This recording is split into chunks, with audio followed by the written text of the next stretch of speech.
Imagine yourself standing on the edge of a vast forest. It's camping, flourishing with life. Sound of birds, the rustling of the leaves, the splash of color of a dashing butterfly. All of a sudden, everything stopped. Envision that biodiversity fading. Trees cut one by one. All this diversity replaced by silence. As human activities continue to transform our environment, we're actually moving to a future where that diversity is actually lost. The benefits that once we depended on, clean water, clean air, soil, pollination, all that's been lost. Where do we actually go from here? My name is Alejandro Ordonez, and I'm actually here to share with you how science, technology, and data advances can actually help us forecast that future that we want to live in.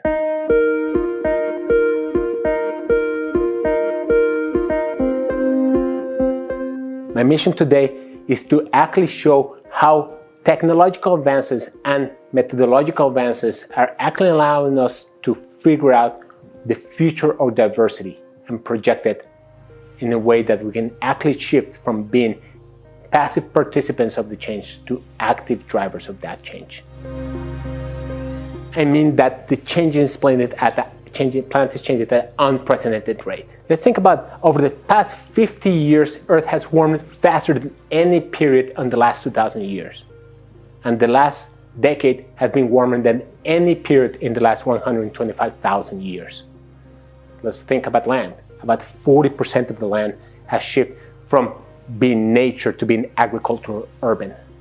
All this has resulted in about 73% of all populations plummeting, and about 40% of ecosystems experience severe biodiversity losses. These numbers hide a darker reality: losses of culture, disrupted livelihood, and diminishing future. The urgency of action couldn't be clearer, especially when we start thinking that by 2100, projections are telling that about 50% or more of the planet will be living under conditions that have never been seen in the recent past.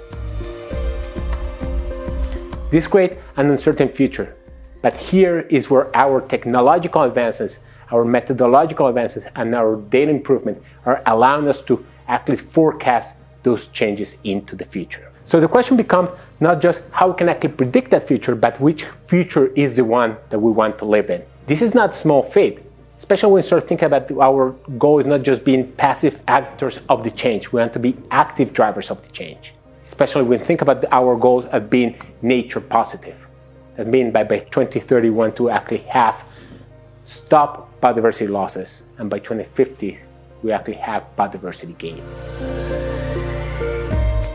So here enter Ecoinformatics, the science of using data and computational approaches to actually project how those changes will actually look. This discipline helps us actually understand the changes that are shaping our planet. Also, it actually allows us to bridge elements like data, monitoring, and actually advances in technology to actually make these projections. Also, it's actually allowing us to link century-old data sets, as one stored in museums or other archives, into the modern age. Ecoinformatics' transformative power comes from two big elements. First is what we call data, and the large mobilization efforts that actually have been put forward to achieve this, such as the Global Biodiversity and Information Facility that's storing a large amount of information of where species are and ecosystem attributes. Also, we have to add here the revolution of remote sensing, which is actually providing almost quasi-continuous coverage of the planet, both in space and time.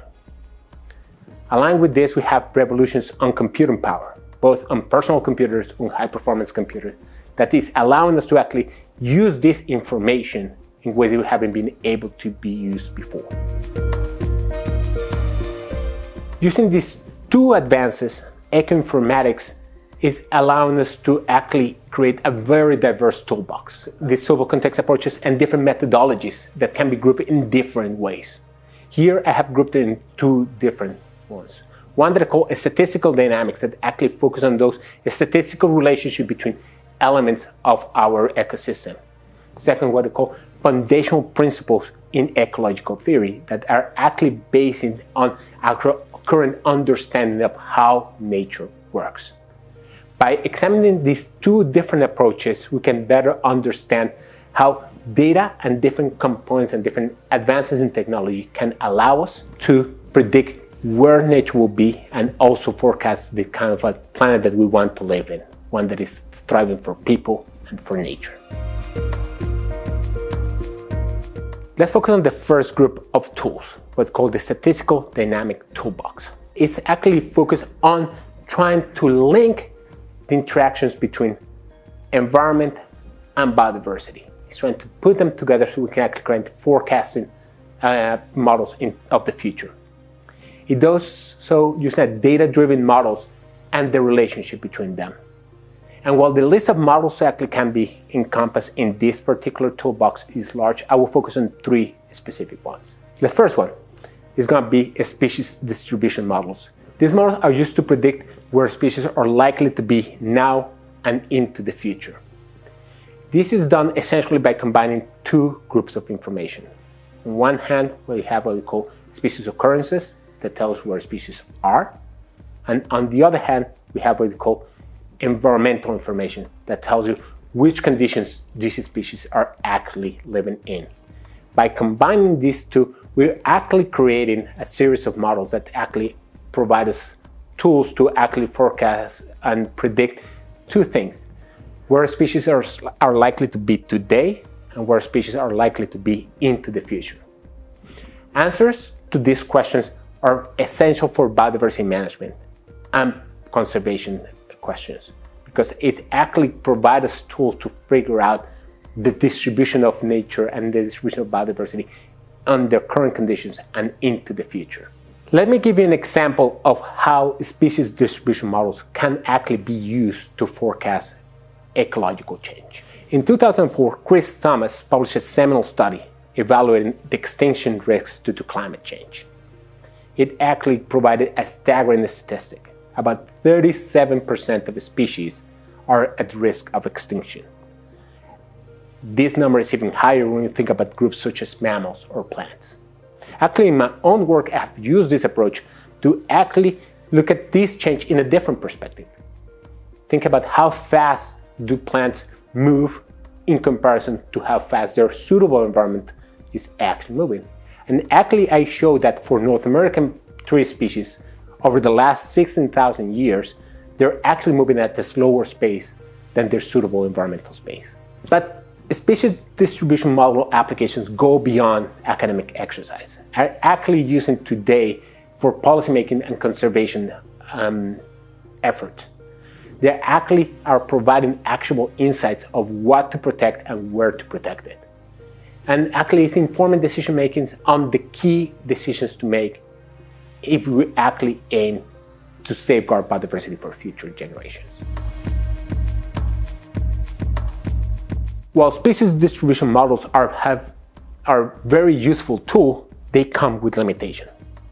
First, if our goal is actually describe what actually happened with all the different species, we don't have that information. It's a key data gap that we have today. Second, these models are really good at describing where things are today, but the moment we start projecting into the future where conditions are not what we have seen today, we're running into different problems. So my work has actually tried to figure out different ways we can actually use this environmental space to make these predictions of where species, ecosystems, and communities will move into the future. This geographical perspective is actually aiming at translating environmental shift into the way species, communities, populations relate to the environment. One example of such approaches is a recent study that I led, where I actually highlighted how these changes in environmental conditions can be switched from measuring degrees centigrade or changes in precipitation regimes to unit or metrics that relate to how species are actually interacting with the environment. One of them will be, are the conditions that we see today the same that we're going to be seeing into the future? if these changes mean that the conditions into the future will not be suitable for these species. Second, we can think about how fast these conditions are actually moving, giving us an estimate of how fast you will need to move as a species, as a community, as a population, to keep track of these conditions that you see today. Alternative, we can think about the directionality of this movement. Think you're limited by different factors, temperature and precipitation.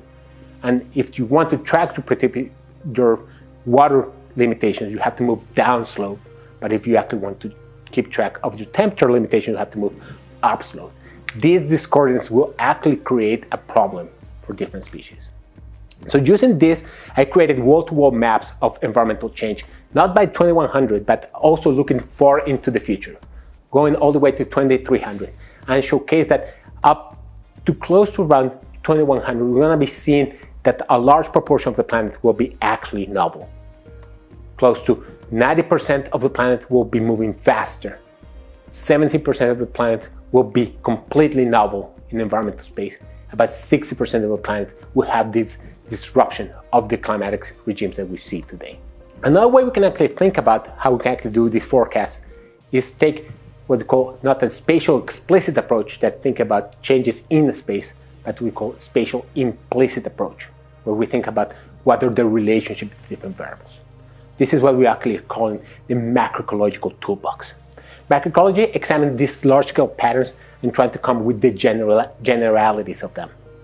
And by doing this, we can actually have an understanding of how the species and the area they occupy relates, how species richness patterns change as a function of environment conditions, but also how different population parameters relate to the environment they live in.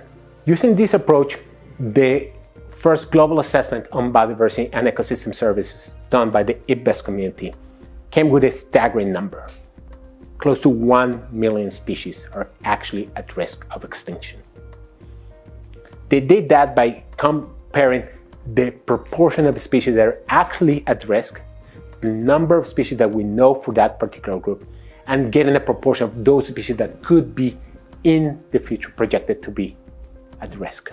Another approach to think about that is how we can actually link large-scale historical data sets of change, but also of land cover change. And using this, the Predicts project actually came up with an incredible map to showcase how current populations are actually in decline. Close to 13% of populations globally are actually experiencing lower population sizes than they will expect compared to natural population. Using a similar approach, other projects actually analyze long-time series of compositional data and showcase that communities today are being homogenized. That means that we're losing the tapestry of diversity that we have over the planet. This increase of insights of this macroecological toolbox and the statistical dynamics are actually providing a great perspective of how the changes in biodiversity are actually taking place. Also, is actually giving us the opportunity to forecast these changes into the future, giving us a good indication of what to do, where to do it, and when to do it. But if we move into a statistical perspective, or that we're actually trying to model where nature will be, we have to talk nowadays about the advances in machine learning and AI. This transformative technology is allowing us to revolutionize the way we actually think about these biodiversity data sets, because it's now allowing us to uncover complex relationships that haven't been able to be discovered before. One recent example of my work using this approach to uncover some of those relationships that we thought was not possible was one where we actually used machine learning models, specifically boosted regression trees, to create wall-to-wall maps of interaction networks between birds and plants, trying to figure out where we're going to see the distribution of that interaction for seed dispersal across the globe. Using that and combining it with data on extinction risks, or actually known extinctions, we actually were able to forecast that about 60% of the plants today will not be able to keep track with climate change because they lack the dispersers to take them where they have to be. This will be even a worst case when we think about the projected extinctions of those endangered species. getting us to close to 75% of the plants not being able to keep track of climate change.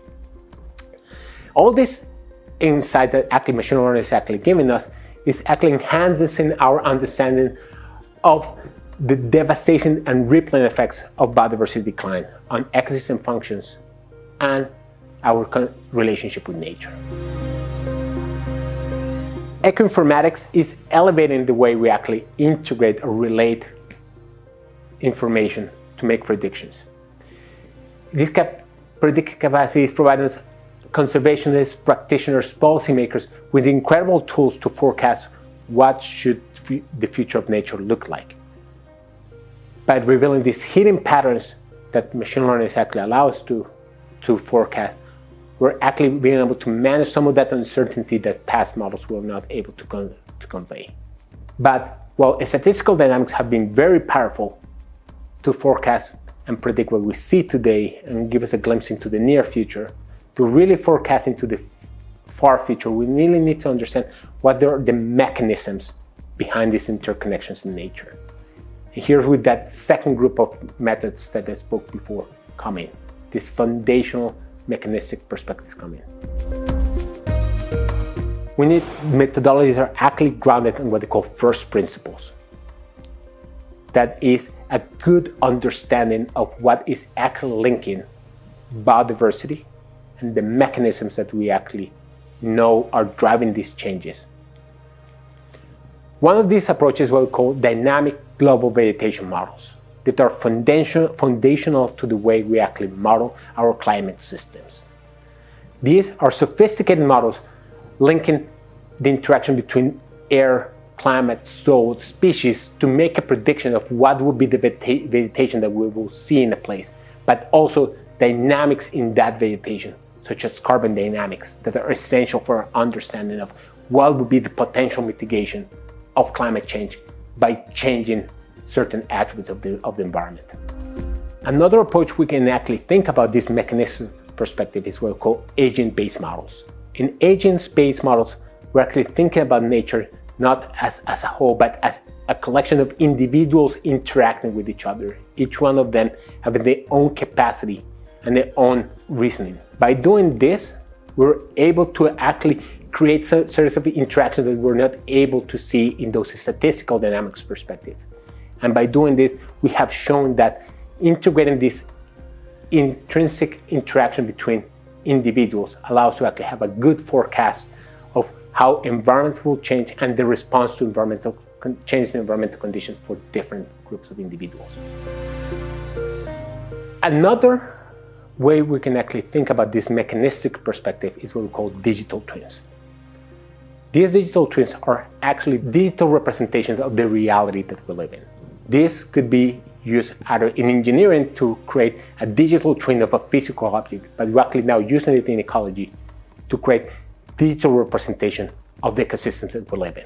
Some of these efforts are done by the BioDT project, where they have created a series of digital twins representing different elements of these ecosystem interactions. One of them will be to think about honeybees, very important for our well-being, our food production. So using this, they created a model that integrated land cover, parasites, number of bees, different elements of that system to create a model that actually forecasts how many bees we'll find, how much production of honey we'll have. And that will actually create a sense of how we can manipulate some of these elements in our digital twin to create the environments that we want to enhance this particular ecosystem service. Together, the statistical and mechanistic ecoinformatics approach are creating an unprecedented possibility to forecast what's going to happen into the future. The ecoinformatics toolbox is transforming science from a reactive perspective of change to a proactive perspective of change. One where we can think about which actions do we need to take to get us to the future where we want to be in. And by doing this, we will be able to model where do we want nature to be into the future. To achieve this, we must begin utilizing the advancement in ecological monitoring technique, such as automatic monitoring, remote sensing, or environmental DNA. We also need to start considering citizen science as a key tool to create almost real-time assessment of what's actually happening in nature. Tools such as iNaturalist or other IT infrastructures are creating the data sets that we actually need to do that. Last, we need to start thinking about open global data sets. We need to share this information in the way as the Global Biodiversity and Information Facility has been doing, so we can actually have the data we need to create the models that will forecast the future that we want to see. I hope I have achieved my goal of showing you how computational innovation and the data revolution we live today is actually creating a conducive environment to actually forecast ecological change. The Informatics toolbox is actually revolutionizing this approach by giving us both a statistical and mechanistic tools to actually do this. And as we think about this, it's important to realize why we want to do it. Because the time to act on the biodiversity crisis is now. And now we have the tool to forecast which is the future that we're heading to, but more importantly, which is the future we want to head to.